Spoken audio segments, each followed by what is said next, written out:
Daniel, why are your eyes all red? So, I'm not afraid to admit it. If I read a good story and it's got a nice emotional ending, it's gonna get the tears flowing for me. So I read a comic book this week that actually got me. Father son stuff gets to me. It just does. I have a good relationship with my dad. I got no problems. I read a comic book, Batman and Robin, this week. In particular, spoilers, the arc in which Robin, Batman's son, dies. And it's not just about the character dying. That was sad on its own. That didn't make me cry. Reading the next couple issues in which Batman is grieving and he does not know how to process this particular loss. He's lost people before. He's Batman. Yeah. He fights crime. It happens. Well, I mean, even as a kid, like, Jesus. Yeah, he lost his parents. And he's lost a Robin before. But this one was his son. And he's replaying the night Robin died over and over and over, using this virtual reality machine, convinced that he messed up and he can fix it. I'm gonna have trouble finishing this. I'm gonna let you know right now. Then Nightwing shows up. Alfred's like, "Hey, help me out. Talk to this guy."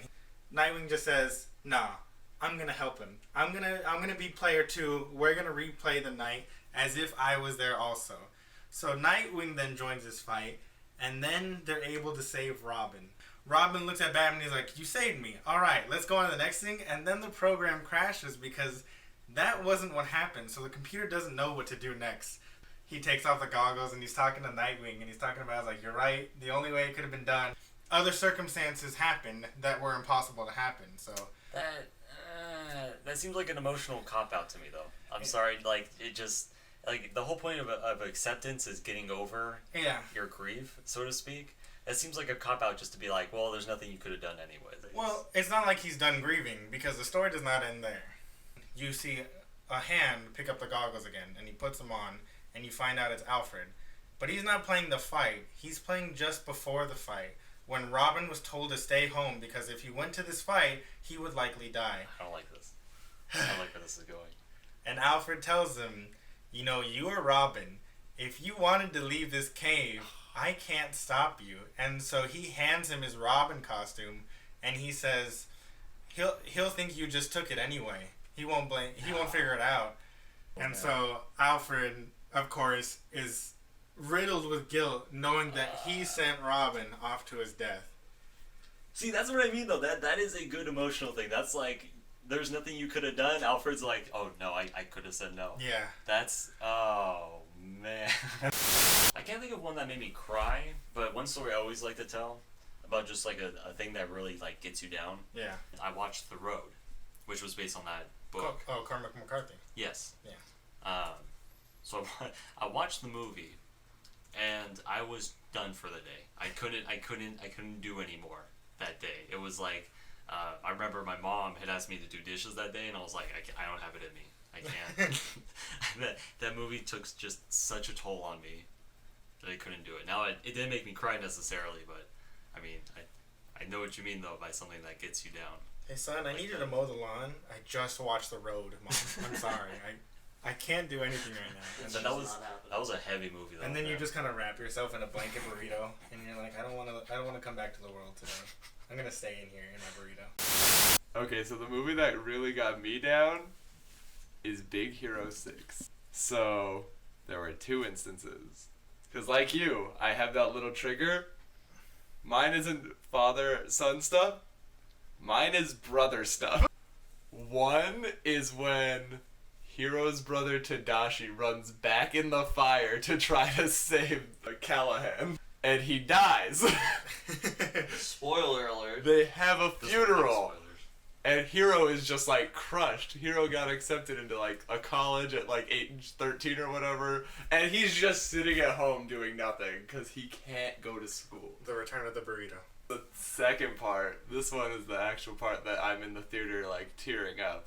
When Baymax says to Hero, "There's still a way I can get you out." And already, he says, "I can get you out. Not, I can get us out." I can't look at me right now. So I'm like, oh no. No.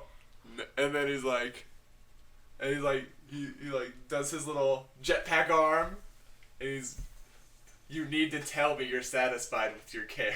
Oh no. I was just like, no. I was with somebody. I was watching that movie with somebody. Oh, please don't tell me it was a girl. It was a girl. Were you interested in this girl? Yes. I'm sure that didn't go well. No. Bonus points for Actually, crying that might be though. I'm bonus sorry, points. but No, she didn't see. You wanna know why?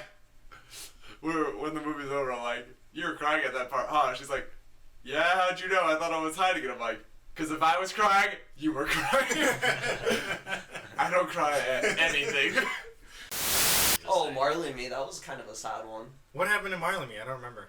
Like, it's this What do you dog think? that doesn't, like, work with him. It's very, like, I don't know, it's a stubborn dog that just, Yeah. like, destroys the house and everything. And, like, eventually, like, they bond over time, and the dog slowly, like, starts mellowing out and stuff. The dog's really old now. Yeah. And then, like, it's starting to have problems, and then one day, like, the dog just, like, is going off hiding, because you know how animals are, when they're dying, they go away from their owners. Yeah. And that's when they find out that the dog's dying, they take it to the vet, and it's just a bunch of problems. How did you react when you I saw mean, it it? was pretty sad. oh my god. It's pretty sad. The rest of us are like, I Like, had we're not trouble. even counting the Yeah. dog ones. Jeremy's talking Just about how assume. he couldn't move. Dwayne embarrassed himself in front of a girl. And Nick was like, that was sad. Yeah, that was kind of, yeah, I guess so. You know, I made some cookies afterward, but you know, I was okay. I mean, like, Nick has no emotions. this is what I'm learning right now. It looks like an intro for Friends.